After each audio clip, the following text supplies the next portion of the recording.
main ICB pakai headguard. Oke, mungkin gini. Bisa di stop, bisa aja, tapi dicek dulu ke dokter. Oke, yang lagi rame Jeffrey Nicole sama El Rumi nih guys ya. Di dunia tinju hiburan, drama di luar ring kadang justru lebih panas daripada pukulan di dalam ring. Nah, kali ini pertarungan Jeffrey Nicole melawan El Rumi 2 kembali menjadi sorotan. Bukan cuma soal hasil pertandingan yang berakhir sangat singkat, tapi juga sebuah pertanyaan besar yang bikin netizen garuk-garuk kepala. Loh bang, katanya ini perebutan sabuk ICB, tapi kok masih pakai headguard? Pertanyaan ini pun kemudian rame banget di media sosial. Pasalnya, ibarat balapan MotoGP tapi masih pakai kaca spion dan juga plat nomor. Timeline pun penuh dengan komentar. Ada yang penasaran, ada yang nyinyir, dan ada juga yang langsung bikin teori konspirasi. Masalahnya, sampai sekarang belum ada penjelasan secara resmi dari pihak promotor soal kenapa peraturan pertandingan masih mengharuskan memakai headguard. Padahal statusnya digadang-gadang sebagai perebutan sabuk ICB.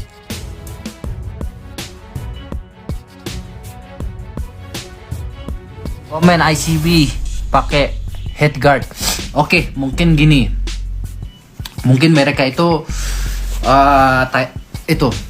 Di tengah keheningan pihak penyelenggara, Aziz Kalim tiba-tiba muncul memberikan komentarnya. Walau singkat, ucapannya cukup memancing diskusi para netizen. Tapi tetap saja, tanpa penjelasan secara resmi, publik hanya bisa menebak-nebak. main ICB pakai headguard. Oke, mungkin gini. Mungkin mereka itu judulnya celebrity fight. Jadi kalau celebrity fight mereka harus pakai headguard. Mungkin ya, I don't know. Karena tergantung itunya juga pemainnya. Mungkin kalau influencer masih bisa lah ditawarin mau pakai headguard atau tidak. Mungkin kalau aturan baru celebrity fight mungkin harus pakai headguard. Mungkin ya, I don't know. Beralih ke jalannya pertandingan, atau lebih tepatnya jalannya pertandingan singkat.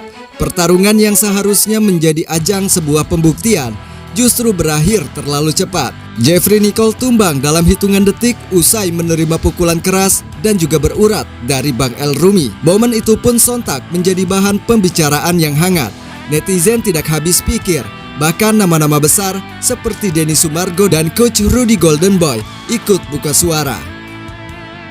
Kemarin apa yang harus dilakukan oleh Jeffrey saat itu adalah dia harusnya rangkulan dengan tangan kiri karena tangan kanannya dia bermasalah, atau dia bisa melakukan pelukan ke bawah. Bang Densu yang memang sering ngasih pandangan soal dunia olahraga punya 3 saran yang menurutnya harus dilakukan Jeffrey Nicole saat momen krusial itu.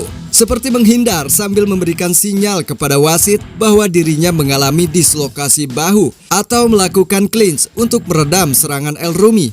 Kalau semua gagal, ya udah, Bang Jeffrey bisa lari-lari aja keliling ring sampai situasinya benar-benar aman.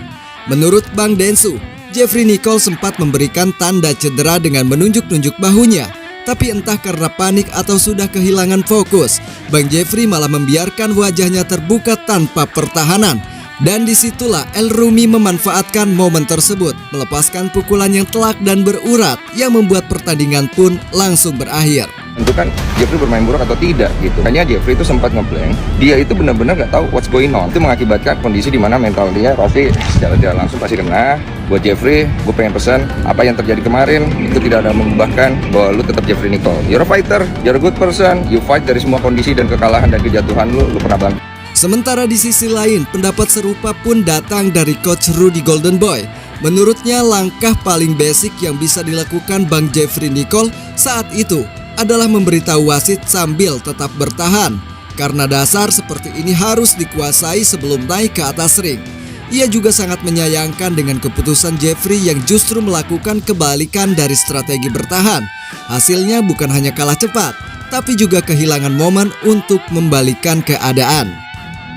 Namanya Jeffrey Nicole sama El Rumi nih guys ya. Jadi menurut saya masalah semalam itu adalah ada seperti miskomunikasi lah antara fighter dengan wasit.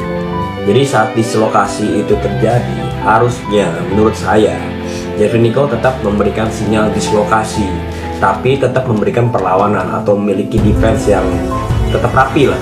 Nah semalam ini kan Jeffrey Nicole malah membiarkan El Rumi menyerang sampai tembus 10 pukulan gitu ya. Nah Jeffrey Nicole ini malah memberikan sinyal dislokasi, tapi dia tidak bisa memberikan perlawanan atau defense yang baik, sehingga wasit berpikir wah ini dislokasi nih, sampai dia bertahan aja nggak bisa, jadi harus dihentikan, ini bahaya gitu. Dari pertandingan ini, ada 2 pelajaran besar. Pertama, aturan yang jelas itu penting, terutama untuk pertandingan yang mengklaim sebagai perebutan sabuk resmi.